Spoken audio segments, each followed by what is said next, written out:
and then of course that will go into Optimus as well. So the same chip will go into, hardware 4 will go into is an Optimus.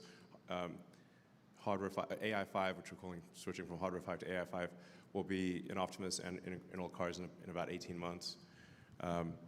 And it's really just a staggering amount of compute, and it's very power efficient compute.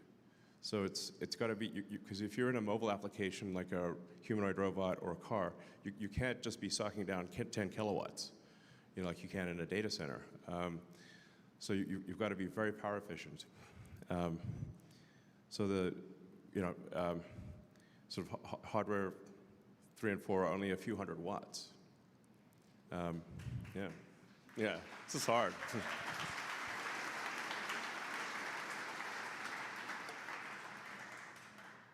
Now, hardware 5 will be able to go probably up to about 700 or 800 watts, but it'll power fluctuate contingent upon the complexity of the scene that it is in. So if it is in a parking lot stationary, it's like you don't have to think very much. Just like a person. Like if you're in a complicated traffic scenario, you've got to think a lot more than if you're just cruising along, on an empty road.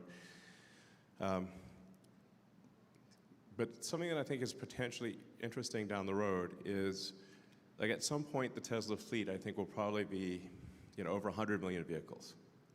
And if each vehicle has a kilowatt of efficient inference compute, I think there's an